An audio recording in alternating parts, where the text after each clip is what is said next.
He has told you, O man, what is good and what the Lord requires of you, only to do justice, to love goodness, and to walk modestly with your God, and then will your name achieve wisdom. Micah 6:8. It's easy to do what's right when what's right is popular. But even in a moment when saying Black Lives Matter is both right and popular, the deafening silence of those who've chosen to say nothing roars loudly. And the only thing that resounds even louder is the performative cries of Black Lives Matter from those unwilling to do the work. The unlearning, the reading, the listening, the change of behavior to ensure that all Black lives do matter. And this isn't just a critique of white moderates who are currently more concerned with peace than justice, or white allies who are marching and tweeting without examining how their own behavior upholds white supremacy. This is also a critique of people of color who refuse to examine the anti-Blackness in their cultures, who are failing to reflect on their personal behaviors and beliefs, and who aren't doing the work to rid themselves of anti-Blackness. And it's a critique of Black folks, more concerned with their coin than Black lives, more concerned with white feelings than justice for Black folks, more concerned with looting and burning buildings than ensuring Black folks can live with dignity, and more concerned with not being devices than ensuring Black women, transgender, non-binary, queer, and disabled folks are recognized and included in the movement. It's these actions, or inaction, that inhibit justice in our communities. And justice is about making things right. According to Avril Joshua Heschel, a Jewish theologian and philosopher and one of my favorite theological thinkers, justice is not an ancient custom, a human convention, or a value, but it is a transcendent demand, frightened with divine concern. Justice is not only a relationship between person and person, it is an act involving God, a divine need. Justice is not only one of God's ways, but it is in all of God's ways. Justice is imperative to God. It matters. And because it matters, justice has to be present in a society if we expect to have a healthy, whole, and functioning society. Because it's integral to the way God created community and society, we can't just pick and choose when justice will be present. It should be a constant in our society. No one expects to receive a reward for the habit of breathing. Justice is as much a necessity as breathing, a constant occupation.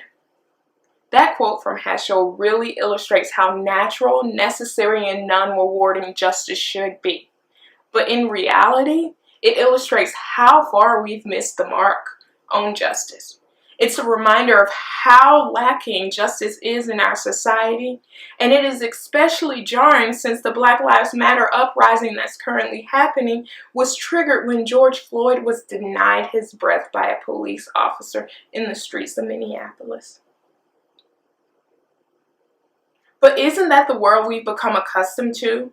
A world full of racial injustices, one where Black people are regularly murdered in the street without consequences, one where Black neighborhoods are over-policed, resulting in racial disparities in our criminal justice system, one where Black folks are disproportionately affected by COVID-19, where Black women, transgender, and non-binary folks are more likely to die in childbirth, and where racial bias causes medical professionals to believe Black people don't feel as much pain as white folks. One where schools in Black neighborhoods are underfunded, where Black employees are underpaid, and where Black folks seeking loans are overcharged. One where Black folks are systematically disenfranchised and their political voice is suppressed and ignored. We've been socialized to accept injustice in the form of racism as norm in our society. Congresswoman Shirley Chisholm once said, racism is so universal in this country, so widespread and deep-seated, that it is invisible because it is so normal. Racism is the American way, but that is so far from what God expects of us. So how do we become what God expects of us? How do we ensure the current Black Lives Matter uprising pushes us to become a community grounded in justice for all Black folks? First, we have to be honest with ourselves about what our inaction will cost us. Over the last few weeks, as we've been bombarded with all of the corporate Black Lives Matter statements, the one that stood out the most to me was Roger Goodell's statement on the NFL's behalf. Unlike most of the corporations who release statements, the NFL and racist police brutality have been linked since Colin Kaepernick first said during the national anthem on August 26, 2016.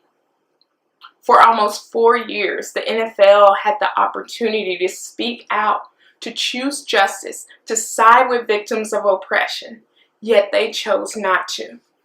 So when Goodell said, "We, the National Football League, admit we were wrong for not listening to NFL players earlier," the first question that came to my mind was, how different would our world be if Roger made that statement when Kaepernick first protested?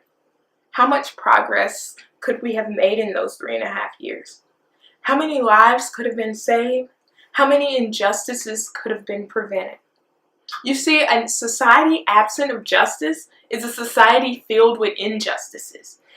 And when we choose not to fight for racial justice, we're actively choosing to support racial injustices. We can't decide not to advocate for justice and return back to normal. There is no happy middle ground to return to. Failing to choose justice means you're actively choosing injustice. And people are harmed by that choice, by that inaction, by that silence. And the prophets of our sacred texts understood the human cost of not choosing justice. That's why they talked so much about justice. The prophets' preoccupation with justice and righteousness has its roots in a powerful awareness of injustice. The urgency of justice was an urgency of aiding and saving the victims of oppression. Saving victims of oppression was priority when Micah 6:8 was written. Micah understood how the overbearing policies of political, social, and religious leaders of his time affected the peasant class. He understood the human cost of injustice, and that's what inspired him to expose injustice and inequity. We must have the same sense of injustice. The harm that injustice causes other people must break our hearts and move us to action. We can't ignore and turn our face from injustice because it's ugly, because it makes us uncomfortable, because it challenges our norms. We must be aware of how people in our society are suffering, how systems of oppression prevent people from living full, dignified lives, how our behavior enables these systems to thrive, and how our silence stands in agreement with injustice. And this awareness doesn't come from staying in our own box. Being aware of injustice requires that we listen to and believe those who don't look like us, who don't live like us, who don't love like us, and who don't experience the world the way that we do. Being aware of injustice requires us to read, to listen to, and to learn from those who've been immersed in the work longer than we have. And being aware of injustice requires us to realize that we don't have all the answers. Secondly, we have to stop allowing moderates to dominate the conversation if we're going to build a community grounded in justice for all Black lives. It truly amazes me that 50-some years after Martin Luther King Jr.'s scathing read of the white moderate in the letter from the Birmingham jail, the moderate perspective is still being given so much country at the expense of Black folks. And before this is seen as an attack on reasonable people, let's think about what it really means to be a moderate. Moderates are individuals who have very mainstream political, social, and religious perspectives. They're folks who avoid extreme views and social changes. So most moderates simply want to maintain things as is. And if change must happen, they want that change to come as slowly and as incremental as possible. Moderates don't want their normal interrupted. But when the choice is between maintaining the status quo and creating a world where all Black lives matter, Justice demands we choose the latter, even when it makes the moderate uncomfortable. It's a privilege to be a moderate. It means you're part of the in crowd. You're somewhere safely inside the circle, and honestly, your concern for those who've been left outside the circle doesn't move you to push for more, for a bigger circle. You choose being included and or comfortable over pushing for a more inclusive and progressive political, social, and theological structures. This is why those who feel safe in their interactions with police officers don't push for change when Black folks talk about how dangerous and deadly their police encounters are. They are included and comfortable in their moderate position. This is why cis hetero Black men have been the most resistance to calls for the Black Lives Matter movement to be inclusive of women, gay, lesbian, and transgender folks. This is why people with disabilities are constantly erased from the Black Lives Matter narrative, despite the fact that 50% of the people killed by law enforcement are disabled people. Creating a society grounded in justice where all Black lives matter requires we do more than be moderate. We have to envision a bold and more progressive society where all are included, and we have to do what's necessary to manifest that world. We have to become so pained by injustice and the harm it causes other people that we're willing to leave our comfort zone for the sake of justice. We have to create a world that works for the most marginalized in our communities, because a world that works for the most marginalized is a world that works for us all. Finally, we have to understand that our voices are powerful. Too many people think things will never change, so what's the point of all of this? They are rightfully frustrated with the stubbornness of our systems, our culture, and the people in our society. It's important that we remember that our voices are stronger than those systems, and the only way things don't change is if we continue to say nothing, do nothing, and allow the world to continue as is. We must continually and consistently use our voices to advocate for justice until our systems, our culture, and people have shifted into agreement. I've spoken to people who've been actively working to defund police departments for years, long before it was popular. It's their voices, their work, their research, and their organizing that has positioned defunding the police as a realistic option to combat racist police violence and make our community safe for all Black folks. And now that the masses have added their voices to those who've long been doing this work, defunding police department has entered the mainstream conversation in a way that we've never seen before. This is one example of the power of our voices. When we join our voices together, we have the power to shift the conversation, alter the culture, and produce sustainable change. In his letter from the Birmingham jail, Martin Luther King wrote, "Freedom is never voluntarily given by the oppressor. It must be demanded by the oppressed." And when the oppressed demand that freedom and justice, those with a little more power and privilege must stand in solidarity with them and join them in demanding freedom and justice. That means white people and non-Black people of color must affirm the value of and advocate for all Black lives. That means cis hetero Black folks must affirm the value of and advocate for LGBTQ Black lives.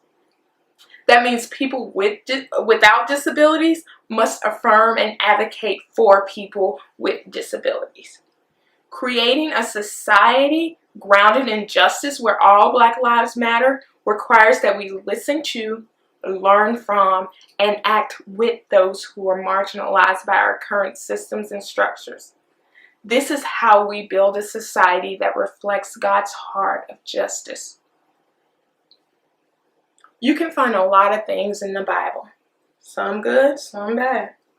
But one of the most consistent and reoccurring themes in the book is justice. Across testament, time, books, and author, we find stories of both communities and individuals seeking justice, advocating for justice, and receiving justice. And God sides with those seeking justice. Justice is central to God's being. That's why to do justice is included in Micah 6:8, a didactic verse designed to teach people and provide moral instruction. One of the most influential and quoted sayings in the prophetic literature, and a verse that sums up all 613 precepts communicated to Moses. Doing justice is so long overdue in our society. It's time that we create a community that reflects God's heart, communities that prioritize the needs of the oppressed, communities grounded in justice. All Black lives matter to God. Let's do the work to ensure all Black lives matter in our community as well.